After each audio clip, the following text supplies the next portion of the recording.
Okay, everyone. Hello, this is Carroll Moon with KidFit. We're here again for another role model interview with Brad Byerson. He's our first basketball player and obviously first pro basketball player. Brad has had a stellar career and been doing a lot of coaching and helping young people since then. I'll let him tell you more about himself in just a second. But as always, I want to give you a minute on KidFit and let you know what we are about. We're here to provide mentoring and opportunities for kids of all backgrounds using athletics and sports as a way to do that. We'll have camps. Those are getting planned right now. We'll have training. We're working on facilities right now. We should have those right around the time that this video with Brad Byerson airs. And then teams. We're currently starting with 7-on-7 football, but we're going to add baseball, basketball, you name it. And the whole idea is to pour into kids and show them God's love through sports and give them opportunities they may not otherwise have. You can see all of our social media stuff here on the screen. Twitter, Instagram, Facebook, all that stuff, and do subscribe to our YouTube channel. We're blessed to do these interviews with people like Brad every week. And so with that, let me turn it over to the man of the hour, Brad Byerson. Thank you, man. Thanks for joining us. No problem. Thank you for having me.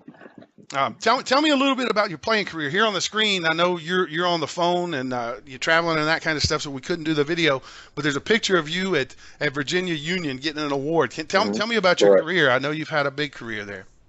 Well, my career ended at Virginia Union collegiately, but I started my career at West Virginia University, where we went to the Elite Eight. With Coach Beeline, who just recently was playing for the national championship with the Michigan Wolverines. He was my coach when I was at West Virginia.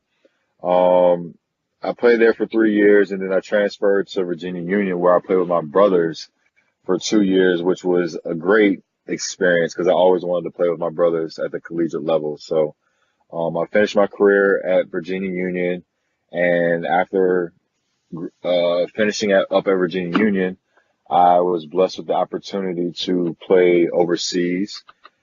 And I played in a number of countries. I can't remember off the top of my head right now. I have to write them down. And I also had the opportunity to play in the D League, which is now called the G League. So I've just been blessed to play in a lot of countries and a lot of states. And it's just been a blessing for me in my basketball career as well as my family. So I've had a good career, and I don't regret any decisions that I've ever made. So I'm just blessed to be able to that I was able to play a game every day that I loved and get paid doing it. Man, fantastic, dude. And I know you're paying that forward, right? I mean, you've done some coaching and that kind of stuff. Can you tell me a little bit about your coaching career? And I know you're still doing a lot with your son and coaching AAU and those kinds of things. Tell me about that. Right, coaching. I coach now at Thomasdale. I'm the head JV coach down at Thomasdale, my alma mater, where I graduated high school from. And Thomasdale, for those of you who don't know, Virginia is in Chester, Virginia. It's closer to Petersburg than Richmond, so I guess we're in the Tri-Cities area. And I'm just big on the whole discipline thing. So me as a coach, I like to make sure that guys are doing their work on and off the court, and that's just something that I've always been accustomed to.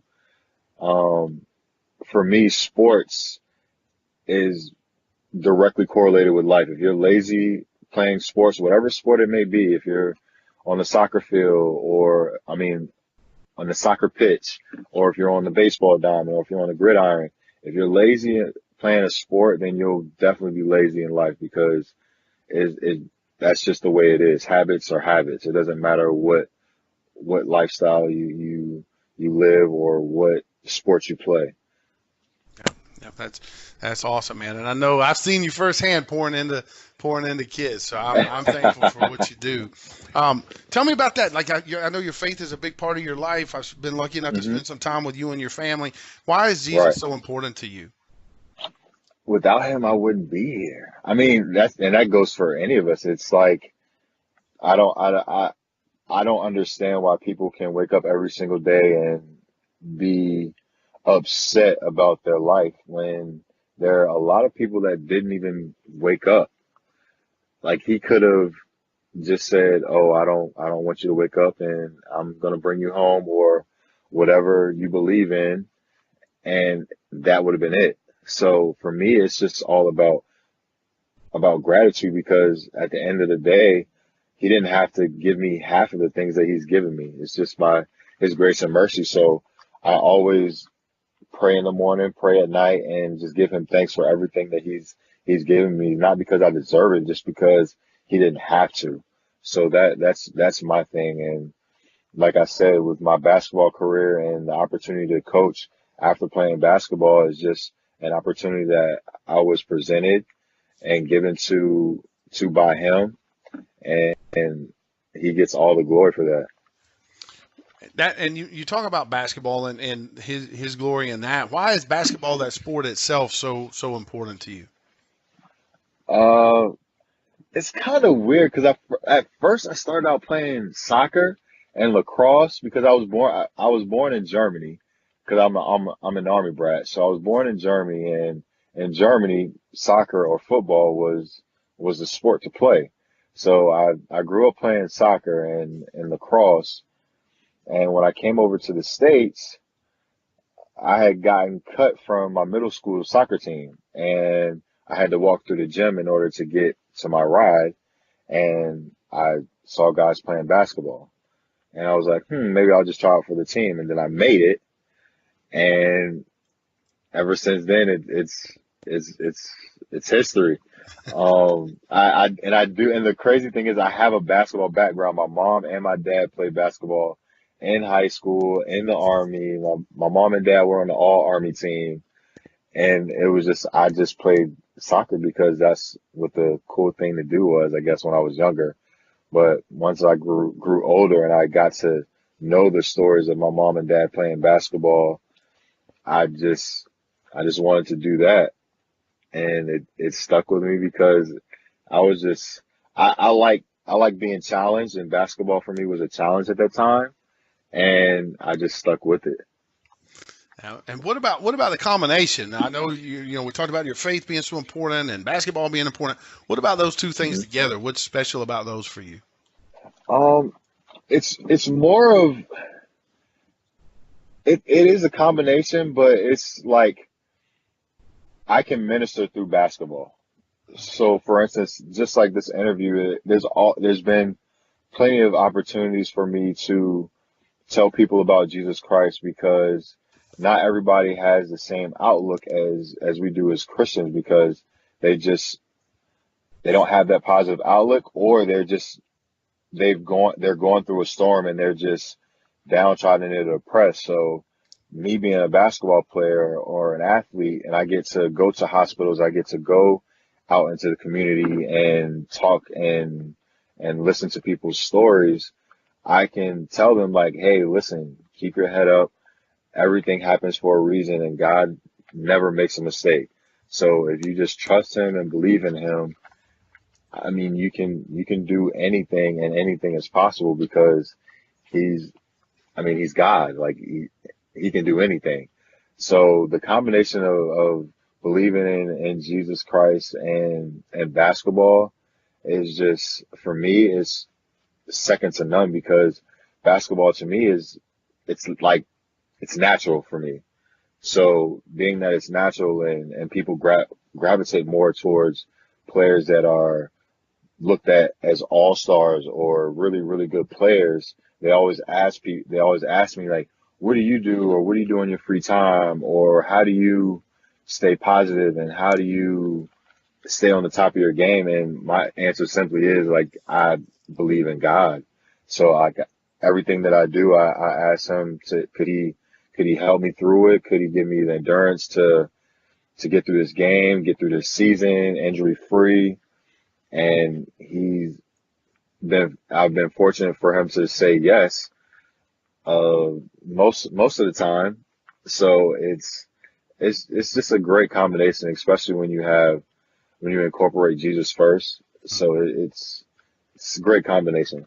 Yeah, that's awesome, man. And you know the last question, probably one of the most important ones here. And for whatever reason, my slides are messing up, and that's fine. We'll just keep going. The question doesn't need to be there on the slide. And so, Uh-huh. you know, what is your message to kids and parents who will watch this? We see, you know, a lot of kids are watching them on YouTube, and surprising even to me is the fact that there are a ton of parents watching these things on LinkedIn. I mean, some of these Yeah. things are getting 1,000 views or more in the first week Oh, that's good. in LinkedIn, which is cool. That means the parents are watching them. Okay. They want their kids to be Right. successful in sports. So, what's your message to the kids and the parents?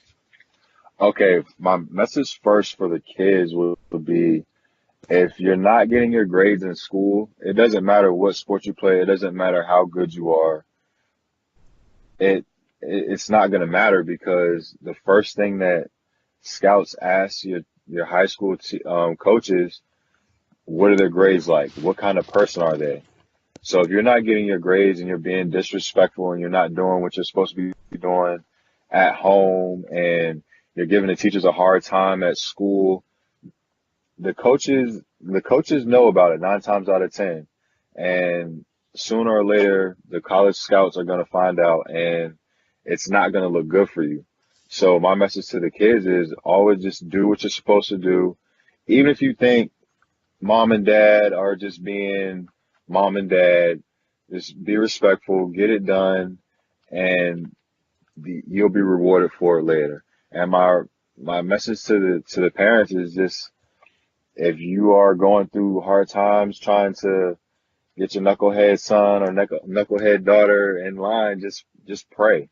I mean, you know that, but sometimes it's the simple things that get you through the hard times, and just praying is the easiest and the quickest way to have a problem solved. And once you pray about it, you can't take it back with you. Once you pray about it, you leave it up in God's hands, and the rest He'll take care of. And you just have to believe that with all your heart. Man, that's fantastic, dude. I'm so thankful that you took the time to do this with me, and I just enjoyed so much talking to you. I just thank All you for right. that, and for folks watching. You've got Brad's Instagram there, 1.26 in Roman numerals, and just follow him Yeah. there. Well, tell me the story on that. Is there a Yeah. story there?